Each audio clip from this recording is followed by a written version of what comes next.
আমাকে শোনা যাচ্ছে তো না? জি ভাই, শোনা যাচ্ছে। আউযু বিল্লাহি মিনাশ শাইতানির রাজিম, বিসমিল্লাহির রহমানির রহিম, আলহামদুলিল্লাহ ওয়াসসালাতু ওয়াসসালামু আলা রাসূলিল্লাহিল কারীম। So thank you very much Muntasir Mubin Nashid সুন্দর প্রেজেন্টেশনের জন্য। সে অনেক কিছু বলে ফেলছে কানাডা সম্বন্ধে। সো আমি নিজেও বেশি ফোকাস করতে চাই কোশ্চেন কিউএ সেশনের উপরে, কোশ্চেন অ্যান্ড অ্যান্সারিং সেশনের উপরে। সো আমি প্রথমে একটু সরি বলে নিচ্ছি, কারণ আমার ভয়েসটা একটু লস্ট হয়ে গেছে ঠান্ডার কারণে। আমার এটা রিয়েল ভয়েস না, একটু স্লাইট হয়ে গেছে আর কি। সো হাউভার, সো আজকের সেশনটা টোটালি কানাডার উপরে। কানাডা বাংলাদেশের অনেক মানুষের একটা ড্রিম কান্ট্রি। যদিও এটা আমার ড্রিম কান্ট্রি ছিল না আমি যখন অ্যাপ্লাই করি। সো আমার কানাডা সম্বন্ধে খুব বেশি একটা ভালো ধারণা ছিল না, ইভেন রিসার্চও ছিল না। মোস্ট অফ দা আমার ফোকাস ছিল ইউএসএ, বিকজ আমার সিজিপিএ খুব ভালো না, আমি নাশিদের মতো অত ভালো স্টুডেন্ট ছিলাম না আর কি। সেই জন্য আমার টার্গেট ছিল ইউএসএ। বাট ফর্চুনেটলি আর আনফর্চুনেটলি আমি কানাডায় ফার্স্ট মেলের রেসপন্স পাই প্রথম। দেন আমি কানাডায় চলে আসি। আসার পরে আমার একটা বছর পার হওয়ার পরে মনে হয়েছে না, it was very good decision. Because আমার কাছে মনে হয়েছে যে কানাডা ইউএস এর তুলনায় overall thousands time better then USA overall. এক একজনের পারসেপশন এক এক রকম, বাট আমার কাছে মনে হয়েছে I feel very good in Canada. So now move forward. So প্রথমে আমি আমার সম্বন্ধে একটু বলে নিই। আমার নাম শাহিনুজ্জামান, আমি এখানে পিএইচডি করতেছি কনকর্ড ইউনিভার্সিটিতে। আর আমার ব্যাকগ্রাউন্ড হচ্ছে, আমি বাংলাদেশের রুয়েটে বিএসসি করেছি সিভিল ইঞ্জিনিয়ারিং এ, আমি এমবিএ করেছি MIS means management information system Dhaka ইউনিভার্সিটিতে। দেন আমি ফান্ডিং নিয়ে এখানে পিএইচডি তে আসছি কানাডাতে। ইয়া, তো আমার মনে হয় পিএইচডি কিভাবে পাবেন এটা বলার আগে কিছু কানাডা সম্বন্ধে কিছু আলোচনা করে নি, কিছু ইনফরমেশন গ্যাদার করে নি, যেগুলো নাশিদ মিস করে গেছে সেগুলো আমি আলোচনা করবো। কানাডা হচ্ছে যে ওয়ার্ল্ডের সেকেন্ড লার্জেস্ট কান্ট্রি, এবং কানাডার যে ল্যান্ড এরিয়া, এই ল্যান্ড এরিয়া বাংলাদেশের প্রায় 67 গুণ বড়, 67 টাইমস লার্জার দেন বাংলাদেশ। এবার এর 3টে টেরিটরি আছে, 10টা প্রভিন্স আছে। আমরা যেরকম বিভাগ বলি, লাইক খুলনা, বরিশাল, ঢাকা, এরা বলে প্রভিন্স। এখানে 10টা প্রভিন্স আছে। এখানে হচ্ছে 4টা সিজন নর্মালি কনসিডার করে, উইন্টার, স্প্রিং, সামার, ফল।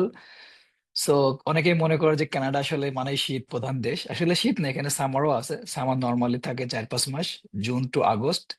ওই সময় টেম্পারেচার থাকে 20 থেকে 30 ডিগ্রি, এবং মানুষ সামার এখানে খুবই এনজয় করে। উইন্টার নর্মালি ডিসেম্বর থেকে মার্চ, যখন টেম্পারেচার থাকে -15 টু -30। সো এই সময়টাতে একটু মানে খুব টাফ হয়ে যায় নর্মাল লাইফকে লিড দেওয়া, কারণ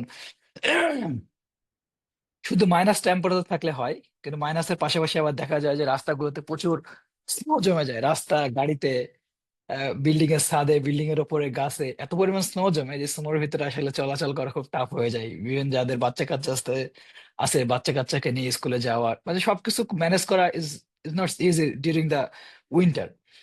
বাট যারা আবার ধরেন বাংলাদেশে গরম অপছন্দ করেন, তারা আবার এখানে উইন্টার এনজয় করতে পারেন। উইন্টারে ভালো ঘুম হবে আপনার, শীতের ভিতরে ল্যাপ মোড দিয়ে সারাদিন যদি শুয়ে থাকেন দেখবেন যে খুব আরাম ঘুম হবে।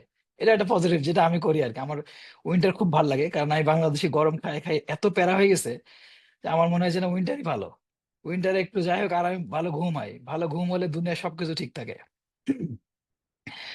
So why study in Canada, already nasheed এগুলো বলে গেছেন। সেখানে আপনি ওয়ার্ল্ড ক্লাস এডুকেশন পাবেন, এখানে বিভিন্ন ডাইভার্সিফাই পাবেন, বিভিন্ন কালচারের মানুষ পাবেন, কেউ কালা, কেউ ধলা, কেউ সাদা, কেউ ফর্সা, বিভিন্ন টাইপের মানুষ পাবেন, যাদের সাথে আপনি মিশে আপনাকে গ্রোয়িং করার, এবং আপনার অ্যাডাপ্টেশন আপনি বিল্ড আপ করতে পারবেন এখান থেকে। ও আপনি এখানে স্টুডেন্টের পাশাপাশি আপনি কাজ করতে পারবেন। ইভেন আপনার পড়ালেখা শেষ হয়ে গেলে আপনি পোস্ট গ্রাজুয়েট ওয়ার্ক পারমিট পাবেন, সেই অনুযায়ী আপনি কাজ করতে পারবেন। সো এখানে আসলে নাম্বার অফ ইউনিভার্সিটি খুবই কম কানাডায়। সো যদি আমি ইউএস এর তুলনায় কম্পারিজন করি, number of university USA around less or more like 6,000 university in USA. সেই তুলনায় কানাডা ইউনিভার্সিটি মাত্র 100। এই 100 ইউনিভার্সিটির ভিতরে পিএইচডি প্রোগ্রাম অফার করে more or less around 60 university. So top research university in Canada, like University of Toronto, British Columbia, McGill University, they are very top university in Canada. So PhD higher study দুইভাবে হয়, একটা masters একটা PhD. So দেখেন যেখানে মাস্টার্সে দুইটা part আছে, M engineering and MSc engineering. M engineering basically course base, MSc engineering research base, already Nashid বলে গেছে।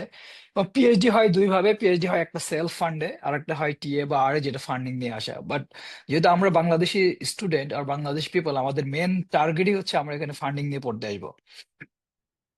তো সেলফ ফান্ড নিয়ে কারা পড়ে? সেলফ ফান্ড নিয়ে নর্মাল যারা এখানকার নর্মাল পিআর বা এখানকার সিটিজেন, তারা এখানে অনেকে সেলফ ফান্ড নিয়ে পড়ে। আর নর্মাল আমরা যারা ইন্টারন্যাশনাল স্টুডেন্ট বাইরে থেকে আসে, আমরা সবাই স্কলারশিপ নিয়ে পড়তে চাই, কারণ এখানে যে পরিমাণ টিউশন ফি আসলে দেওয়া আমাদের পক্ষে টাফ হয়ে যায়, বিশেষ করে পিএইচডির ক্ষেত্রে। তো এখানে আপনি পিএইচডি তে তিন ভাবে ঢুকতে পারবেন পিএইচডি প্রোগ্রামে। এক হচ্ছে যে আপনি সরাসরি বাংলাদেশ থেকে মাস্টার্স করে এখানে পিএইচডি তে অ্যাপ্লাই করতে পারবেন, অপশন ওয়ান। অপশন টু হচ্ছে আপনি এখানে মাস্টার্স এ এসে মাস্টার শেষ করে তারপরে আবার পিএইচডি তে আপনি কনভার্ট হতে পারবেন। It's very common. এখানে এখানে অনেক ছেলেপেলে বাংলাদেশ থেকে প্রথম মাস্টার্সে আসে, course base, even the course বেসে আসে এখানে। কারণ কানাডায় PhD opportunity very competitive. Bangladesh থেকে পিএইচডি তে সরাসরি আসা ফান্ডিং নেয় staff. So I would say it's not like USA. USA that they have a very many university. So it's USA তে easy, but Canada is PhD opportunity খুবই limited. So অনেক ছেলেপেলে মাস্টার্সে আসে, ইভেন কোর্স বেসে এসে কোর্সে ভালো রেজাল্ট করে, প্রফেসরের সাথে ভালো লিঙ্ক আপ তৈরি করে, দেন তারপরে কোর্স বেস থেকে মাস্টার্স শেষ করে পিএইচডি তে কনভার্ট হয়ে যায়। থার্ড অপশন হচ্ছে সরাসরি ব্যাচেলার করে পিএইচডি তে জয়েন করা, যেটা ইউএসএ তে ভেরি কমন, বাট কানাডায় not common. It's very rare যে আপনি ব্যাচেলার করে সরাসরি পিএইচডি তে আসবেন, কানাডায় খুবই রেয়ার। তো কিভাবে আসবেন সেটা হচ্ছে যে আপনি এখানে পিএইচডি করতে গেলে যে নর্মাল প্রসিডিওর, আপনাকে প্রথমে প্রফেসর খুঁজতে হবে, প্রফেসর খুঁজে বের করতে হবে, আপনার রিসার্চ প্রপোজাল লাগবে, রিসার্চ ফিল্ড আপনাকে ফিক্স করতে হবে, কোন প্রফেসর আপনার রিসার্চ ফিল্ডের সাথে কাজ করে, তারপরে আপনি তার সাথে কথা বলতে হবে, আপনার ফান্ডিং সিকিউর করতে হবে, দেন তারপরে আপনাকে অ্যাপ্লাই করতে হবে, ইউনিভার্সিটি অ্যাপ্লাই করে আপনি চলে আসতে পারবেন। এখানে পিএইচডির fund normally more or less about 25K per year. এটা হচ্ছে নর্মাল। সো এছাড়াও ইন জেনারেল আপনি আলাদা ফ্যাক্টর থাকে, আপনি কোন ফান্ডের আন্ডারে আসতেছেন। যদি এক্সটার্নাল ফান্ড থাকে তাহলে সেটা বেশি হয়। এটা এটা মাঝে মাঝে ম্যাক্সিমাম 50K পর্যন্ত চলে যায়, মানে 50,000 Canadian dollar per year. But normally 20 থেকে 25 হাজার ডলার পার ইয়ার তারা এটা নর্মালি ধরে, সেটাকে আর হিসাবে ধরে, রিসার্চ অ্যাসিস্ট্যান্টশিপ। এছাড়াও আপনি পাশাপাশি যদি টিএ থাকে, টিচিং অ্যাসিস্ট্যান্ট, প্রফেসরকে হেল্প করলে আপনি পাশাপাশি আরো কিছু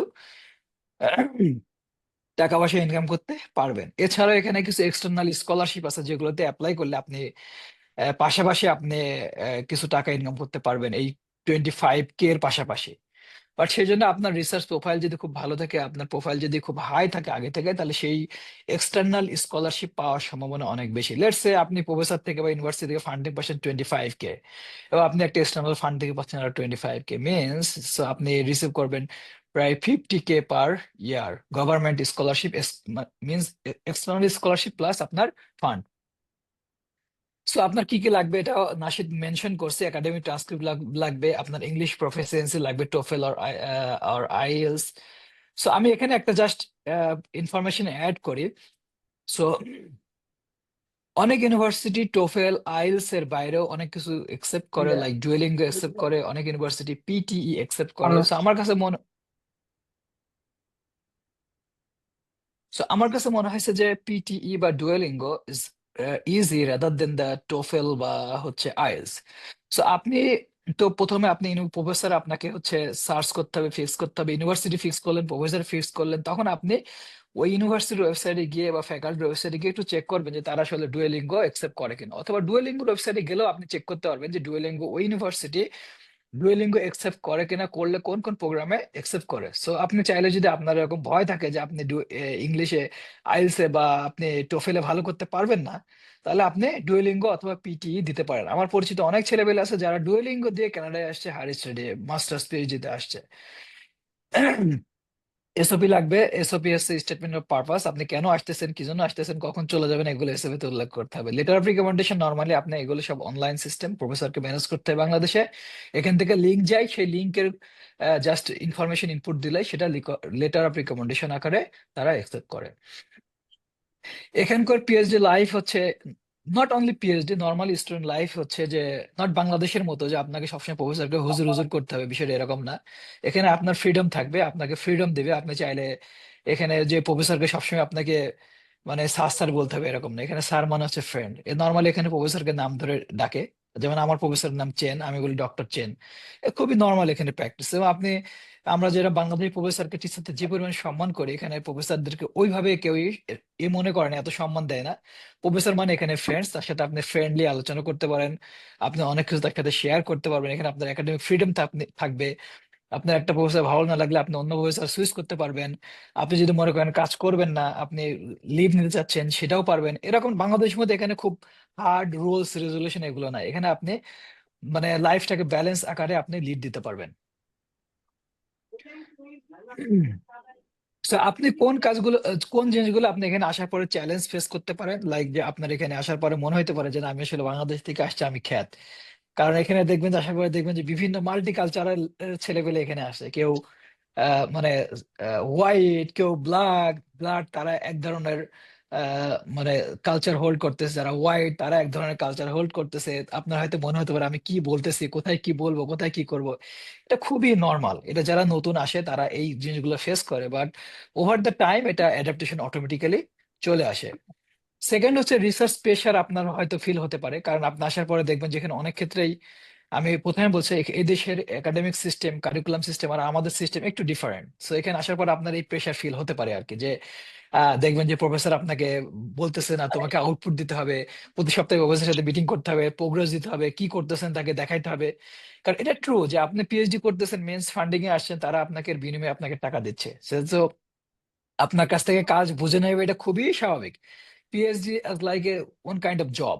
সো আপনাকে আপনার এখানে কাজ প্রতি সপ্তাহে প্রফেসরের সাথে মিটিং থাকবে, সেই কাজগুলো আপনাকে বুঝাই দিতে হবে। সেই প্রেশারটা আপনার ফিল হতে পারে। থার্ড হচ্ছে যে হোম সিকনেস, এন্ড এটা হতে পারে, এটা খুবই স্বাভাবিক। আপনি বাংলাদেশ থেকে আসার পরে বাংলাদেশে থাকলে যেরকম আত্মীয় স্বজন সবার সাথে আপনি মিশতে পারতেন, যেতে পারতেন, এখানে তো সেই জিনিসটা পাবেন না। তো এটা আমি বলবো যে ওভার দ্য টাইম এটা আপনার আস্তে আস্তে মিটিগেট হয়ে যাবে। এখানে আরেকটা জিনিস হচ্ছে যে আপনি যখন গ্রাজুয়েশন শেষ করবেন, it could be masters or PhD, they consider post graduation. So after you will get the PhD WP, post graduation work permit. So আপনি 3 বছর ওয়ার্ক পারমিট পেতে পারেন। এই 3 বছর আপনি কাজ করে এর ভিতরে আপনি চাইলে পিআর টিআর ম্যানেজ করতে পারবেন। যদি এর মানে নাও ডেজ রিসেন্টলি তারা অনেক রেজুলেশন চেঞ্জ করছে, আমার রিসেন্ট আপডেট নেই। যদি আমি পিআর নিয়ে এত বেশি টেনশন নেই, যেন আমার কাছে আসলে আপডেটটা নাই, বাট নর্মালি ইন জেনারেল 3 বছর ওয়ার্ক পারমিট দেয়। এর ভিতরে আপনি ওয়ার্ক এক্সপিরিয়েন্স গেইন করে আপনি পিআর এর জন্য অ্যাপ্লাই করতে পারেন। তো আপনার যখন পিএইচডি ডিগ্রি হয়ে গেল, এই পিএইচডি ডিগ্রি, কানাডার একটা পিএইচডি ডিগ্রি মানে আপনার ওয়ার্ল্ড ওয়াইড রেকগনিশন। আপনি দেশের, ওয়ার্ল্ডের যে কোনো দেশে আপনি চাইলে মুভ করতে পারবেন, এবং এই পিএইচডি কে আপনার আলাদা একটা ভ্যালু দিবে। এবং অনেক পিএইচডি প্রোগ্রাম, এবং অনেক প্রোগ্রাম তারা হচ্ছে পিএনপি দেয়। পিএনপি মানে হচ্ছে যে প্রভিনশিয়াল নমিনি। ধরেন লেটস সে আমি কাজ করতেছি এখন এআই নিয়ে বা কম্পিউটার ভিশন নিয়ে। এরকম হতে পারে আমার কাজটাকে যদি ফেডারেল গভর্নমেন্ট বা প্রভিন্সিয়াল গভর্নমেন্ট মনে করে যে এই কাজটাকে আসলে আমাদের জন্য খুবই ইম্পর্টেন্ট, তখন তারা আমাকে স্পেশাল ক্যাটাগরি পিএনপি দিয়ে আমাকে পিআর বা সিটিজেন দিতে পারে আর কি। এটাকে বলে পিএনপি। তো যেটা খুবই আমি মানে আজকের টপিকে সবচাইতে মোস্ট ইম্পর্টেন্ট ইনফরমেশন আমি বলবো, এটা আমার ক্ষেত্রে আর কি। তো আমি যখন আসি, তখন আসার আগে আমার এত ইনফরমেশন ছিল না কানাডা সম্পর্কে। কারণ হচ্ছে যে আমার মেন টার্গেট ছিল ইউএসএ। তো আমি চলে আসার পরে, আমি যখন আসি, আসার 18 মাস পরে আমি একটা গভর্নমেন্ট থেকে বেনিফিট পাই, সেটাকে বলে কানাডা চাইল্ড বেনিফিট, সিসিবি। এটা খুবই ইম্পর্টেন্ট। এবং এটা ইন্টারন্যাশনাল স্টুডেন্টরা 2018 সাল না 19 সালের আগে পেতো না, বাট এখন সবাই পায়। আপনি চিন্তা করেন যে এখানকার গভর্নমেন্ট আপনাকে, আপনার বাচ্চাকে গ্রো করার জন্য প্রতি মাসে পার চাইল্ড মিনিমাম অ্যারাউন্ড $700 থেকে $800 তারা পে করে। আমি আবার রিপিট করতেছি, এই ইনফরমেশনটা খুবই কাজে দিবে, স্পেশালি আপনাদের যাদের বাচ্চা আছে আর কি। সো আপনি কানাডা আসার পরে 18 মাস, 18 মাস স্টে করার পরে আপনি এলিজিবল হবেন অ্যাপ্লাই করার জন্য চাইল্ড বেনিফিট। এবং আপনি based on your income, normally আমরা ইন্টারন্যাশনাল স্টুডেন্ট হচ্ছে লো ইনকামার।